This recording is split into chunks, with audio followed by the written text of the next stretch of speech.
Good morning student. मैं भारत बंधु Sharma online class में आपका स्वागत है।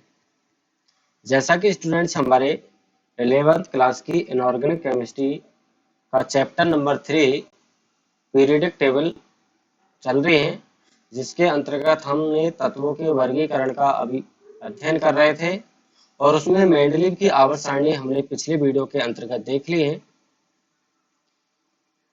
आज हम पढ़ने वाले हैं आधुनिक आवर्त सारणी। आधुनिक जो आवर्त सारणी है बेटा, वो सन 1913 में मोजले मोजले ने मेंडलीव की आवर्त सारणी में संशोधन किया और संशोधन करते हुए आधुनिक आवर्त सारणी का निर्माण किया। मोजले ने मेंडलीव की जो आवर्त सारणी थी वो परमाणु भार के आधार पर थी, जबकि मोजले ने तत्वों को परमाणु क्रमांक के आधार पर व्यवस्थित किया। किसके आधार पर बेटा? परमाणु क्रमांक के आधार पर। परमाणु क्रमांक के बढ़ते हुए क्रम में जब तत्वों को व्यवस्थित किया तो एक निश्चित अंतराल के बाद गुणों की पुनरावृत्ति होती है और इस आधार पर मोजले ने आधुनिक आवर्त नियम दिया। एक नियम दिया था जिसे कौन सा नियम कहते हैं हम? आधुनिक आवर्त नियम।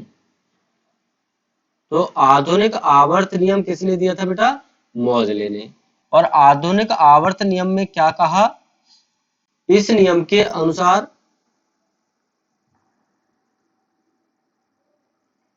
आप नोट कर सकते हो, इस नियम के अनुसार तत्वों के भौतिक व रासायनिक गुण होते हैं।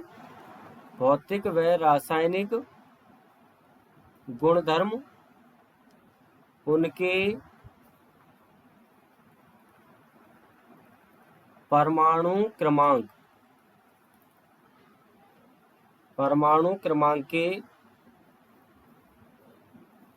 आवर्ती फलन होते हैं। मोजले ने बताया कि यदि हम तत्वों को परमाणु क्रमांक के बढ़ते हुए क्रम में व्यवस्थित करें तो उन तत्वों के भौतिक रासायनिक गुणधर्म जो होंगे वो उनके परमाणु क्रमांक के आवर्ती फलन होंगे। इसे ही हम आधुनिक आवर्त नियम कहते हैं और इसके द्वारा प्रतिपादित सारणी को हम कहते हैं आधुनिक आवर्त सारणी, जिसे मोजले ने दिया था। और मोजले ने मेंडलीव के द्वारा जो आवर्त सारणी दी गई थी उस आवर्त सारणी में संशोधन करके हुए आधुनिक आवर्त सारणी का निर्माण किया। अब बात आती है कि आधुनिक आवर्त सारणी जो दी गई थी उस आधुनिक आवर्त सारणी की विशेषताएं। तो बेटा इसके बाद हम पढ़ेंगे आधुनिक आवर्त सारणी की विशेषताएं। कौन कौन सी आधुनिक आवर्त सारणी में विशेषताएं हैं? तो जब हम इसकी विशेषताओं की बात करते हैं तो इसमें सबसे पहला पॉइंट आता है हमारा नंबर 1 पॉइंट। तत्वों को इसमें जो आधुनिक आवर्त सारणी है उसमें तत्वों को परमाणु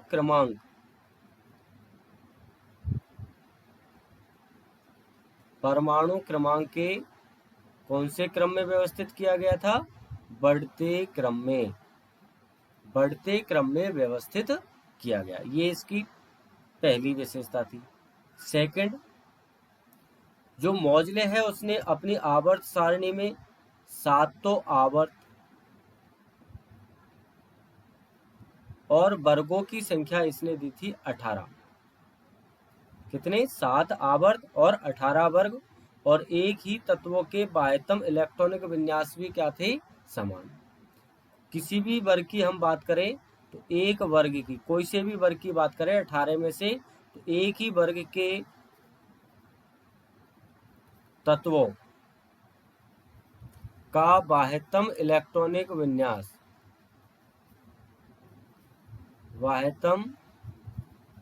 इलेक्ट्रॉनिक विन्यास जो होता है बेटा वो एक समान होता है।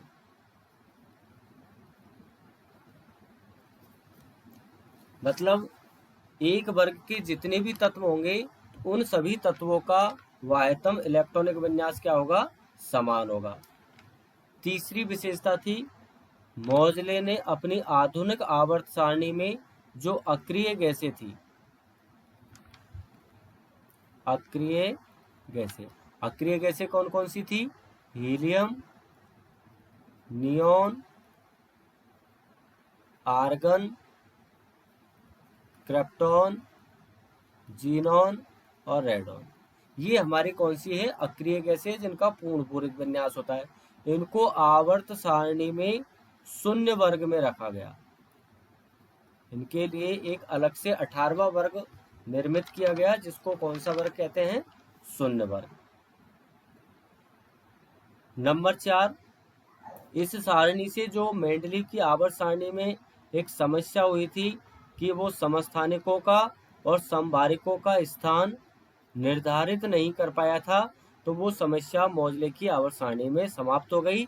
समस्थानिक और समभारिक, समस्थानिक तो क्या होते हैं बेटा, ऐसे तत्वों के परमाणु एक ही तत्व के जिनका परमाणु क्रमांक समान होता है। जैसे हाइड्रोजन के 3 समस्थानिक होते हैं, H1, H12, H13, protium, deuterium, tritium. तो ये हाइड्रोजन के समस्थानिक जिनका परमाणु क्रमांक समान होता है लेकिन परमाणु भार भिन्न भिन्न होता है, वो आपके समस्थानिक कहलाते हैं। और समभारिक का मतलब क्या होता है बेटा, अलग अलग तत्वों के ऐसे परमाणु जिनका परमाणु क्रमांक तो भिन्न भिन्न होता है। जैसे कार्बन और नाइट्रोजन, कार्बन का परमाणु क्रमांक 6, नाइट्रोजन का 7, लेकिन उनकी द्रव्यमान संख्या या परमाणु भार क्या होता है, समान। तो वो क्या कहलाते हैं, समभारिक।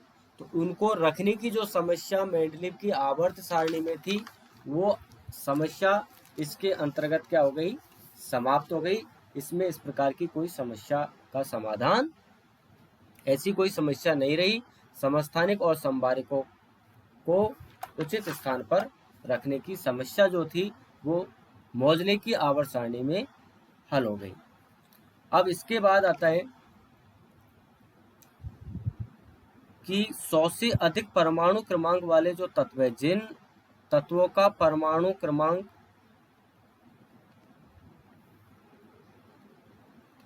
100 से अधिक है,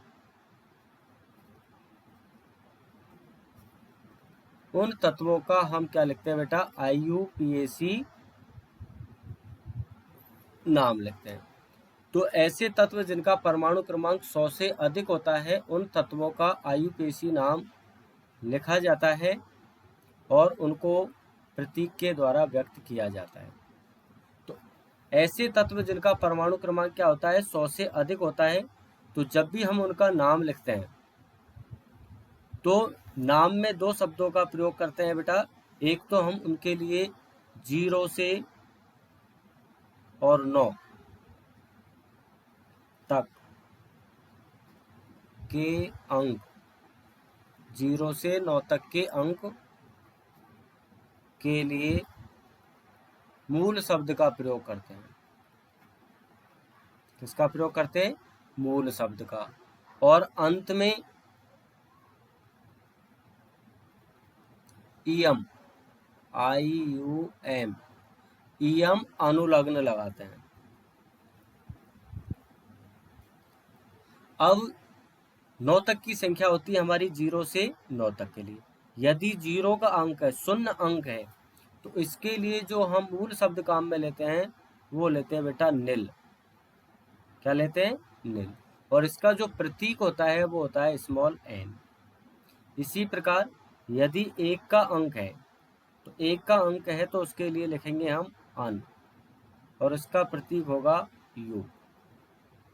यदि 2 का अंक है तो 2 के लिए लिखा जाएगा Y और प्रतीक होगा उसका B।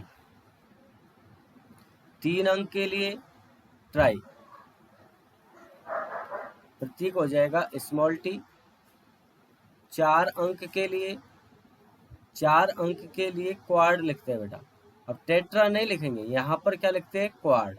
और प्रतीक होता है हमारा Q। 5 अंक के लिए पेंट और प्रतीक हो जाएगा स्मॉल p। यदि 6 का अंक है तो 6 अंक के लिए हम लिखते हैं हेक्स और प्रतीक हो जाता है इसका H। 7 अंक के लिए लिखते हैं हम सेप्ट। अब हेप्ट नहीं लिखते, यहाँ पर क्या लिखते हैं, सेप्ट लिखते हैं और इसके लिए प्रतीक हो जाता है स्मॉल s। 8 के लिए ऑक्ट, प्रतीक O और 9 के लिए इन और प्रतीक हो जाता है E। तो ये हमारे 0 से 9 तक के अंक हैं जिनके लिए हम मूल शब्द का प्रयोग करते हैं। कौन कौन से हो गए? 0 के लिए नील, 1 के लिए अन, 2 के लिए बाई, 3 के लिए ट्राई, 4 के लिए क्वाड, 5 के लिए पेंट, 6 के लिए हेक्स, 7 के लिए सेप्ट, 8 के लिए ऑक्ट और 9 के लिए इन। और अंत में जब नाम लिख देते हैं तो नाम के अंत में हम इसमें क्या जोड़ेंगे? ईएम। तो बेटा इस चैनल को लाइक सब्सक्राइब करना न भूलें। अब देखिए, जैसे आपको ये कह दिया कि आप 101 परमाणु क्रमांक वाले तत्व का आयुपेशी नाम लिखिए। कौन से तत्व का? 101। तो आपको पता है 1 के लिए क्या लिखते हैं हम? अन। 1 के लिए हम क्या लिख देंगे? अन। और 0 के लिए क्या लिखते हो? नील। तो 0 के लिए लिख दिया हमने नील। और 1 के लिए क्या लिखेंगे? अन। और अंत में क्या जोड़ेंगे? ईएम। तो इसका आयुपेशी नाम क्या हो गया? 101 परमाणु क्रमांक वाले तत्व का अन, नील, अन, ईएम। प्रतीक क्या हो जाएगा? किससे व्यक्त करेंगे 100 परमाणु क्रमांक वाले तत्व को? तो अन का तो ले लिया यू, फिर नील का ले लिया एन और अन का ले लिया यू, तो यू एन यू। जैसे मान लीजिए आपको 107 परमाणु क्रमांक वाले तत्व का आयुपेशी नाम लिखना है, तो कैसे लिखोगे? 1 के लिए तो क्या हो जाएगा? अन, 0 के लिए नील और 7 के लिए क्या हो जाएगा? 7 के लिए सेप्ट और ईएम। तो इसका आयुपेशी नाम हो गया अन, नील, सेप्ट, ईएम। अर्थात हम इसको व्यक्त कर सकते हैं UNS। तो UNS का मतलब 107 जिस तत्व का परमाणु क्रमांक है उसका प्रतीक है, जिसका नाम है अन, नील, सेप्ट, ईएम। जैसे 112, अब किसी तत्व का परमाणु क्रमांक 112 है तो उसका नाम क्या हो जाएगा? 1 के लिए अन, फिर 1 अन, फिर 2 के लिए वाई, ईएम। तो अन, अन, वाई, ईएम। प्रतीक क्या हो जाएगा? UUB। तो UUB का मतलब 112 वाले तत्व का परमाणु क्रमांक है। जैसे 118 का लिखना है, 118 का क्या हो जाएगा? अन, अन, ऑक्ट, ईएम हो जाएगा। प्रतीक क्या हो जाएगा? UUO। ये आपके 118 वाले तत्व का परमाणु क्रमांक। तो इस प्रकार बेटा जिन तत्वों का परमाणु क्रमांक 100 से अधिक होता है उन तत्वों का आयुपेशी नाम हम इस प्रकार लिखते हैं, जिनमें आपको 0 से 9 तक की संख्याओं के मूल शब्द और अनुलग्न हम इसमें अंत में क्या जोड़ देते हैं? ईएम जोड़ देते हैं। तो किसी भी तत्व का हम आयुपेशी नाम और उसका प्रतीक लिख सकते हैं। तो आज जो हमने पढ़ा है, आधुनिक आवर्त सारणी किसने प्रतिपादित की थी? 1913 में मोजले ने। नंबर पहली बात याद रखनी है, आधुनिक आवर्त सारणी के निर्माता कौन थे? मोजले।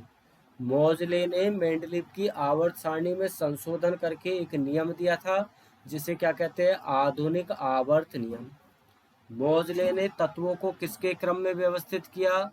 तो परमाणु क्रमांक के बढ़ते क्रम में व्यवस्थित किया। तो एक एक चीज आपको इस प्रकार याद रखनी है। मोजले ने अपनी आवर्त सारणी में तत्वों को किसके क्रम में व्यवस्थित किया था? परमाणु क्रमांक के बढ़ते क्रम में। तो एक निश्चित अंतराल के बाद गुणों की पुनरावृत्ति हुई और उस आधार पर कौन सा नियम दिया गया बेटा? आधुनिक आवर्त नियम। अब आपसे पूछे मोजले का आधुनिक आवर्त नियम क्या होता है, तो इस नियम के अनुसार तत्वों के जो भौतिक और रासायनिक गुणधर्म होते हैं, वो भौतिक रासायनिक गुणधर्म उनके परमाणु क्रमांक के कैसे होते हैं? आवर्ती फलन होते हैं। आधुनिक आवर्त सारणी की क्या क्या विशेषता थी? तो एक तो आधुनिक आवर्त सारणी में तत्वों को परमाणु क्रमांक के बढ़ते क्रम में व्यवस्थित किया था। दूसरा, मोजले ने अपनी आवर्त सारणी को 7 आवर्त और 18 वर्ग में विभाजित किया।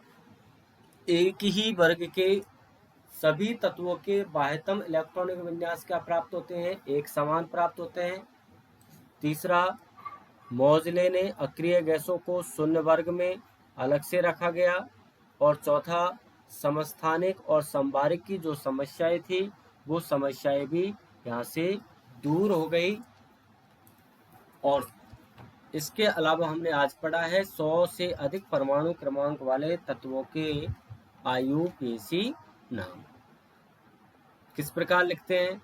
तो इसके लिए आपको 0 के लिए नील, 1 के लिए अन, 2 के लिए बाई, 3 के लिए ट्राई, 4 के लिए क्वाड, 5 के लिए पेंट, 6 के लिए हेक्स, 7 के लिए सेप्ट, 8 के लिए ऑक्ट और 9 के लिए इन।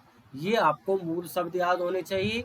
तो इन मूल शब्दों का प्रतीक जब हम लिख देते हैं तो उस तत्व का प्रतीक हो जाता है। जैसे एक उदाहरण और बता देता हूँ। जैसे आपको दे दिया 114 तत्व का नाम लिखना है यूपीएससी। तो वन किसके लिए आता है बेटा? अन के लिए। और वन को क्या लिखते हैं? अन। तो अन अन। अब 4 को क्या लिखते हैं? तो आपको पता है 4 को क्या लिखते हो? क्वाड। तो QUAD क्वाड। और अंत में क्या जोड़ोगे? EM। अब प्रतीक की बात आएगी तो 1 से 14 तत्व का प्रतीक क्या हो गया? अन का तो हो गया U, अन का हो गया U और क्वाड का हो गया Q। तो इसका प्रतीक क्या हो गया? UUQ। बात आ गई समझ में? अब जैसे आपको 116 का आप लिखना, 117 का लिख लेना, 112 का लिख लेना, 115 का लिख लेना, 109 का लिख लेना, 107 का। तो इन तत्वों का आप आयुपेशी नाम लिख करके इनकी प्रैक्टिस कर सकते हो।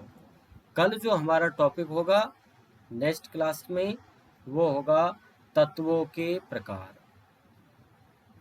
कौन सा टॉपिक पढ़ेंगे बेटा? हम तत्वों के प्रकार के बारे में कल की क्लास के अंतर्गत हम अध्ययन करेंगे। तो इस वीडियो को लाइक शेयर करना न भूलें। और यदि आप लाइव क्लास लेना चाहते हो तो मेरे दिए गए नंबर पर आप मुझसे संपर्क कर सकते हो।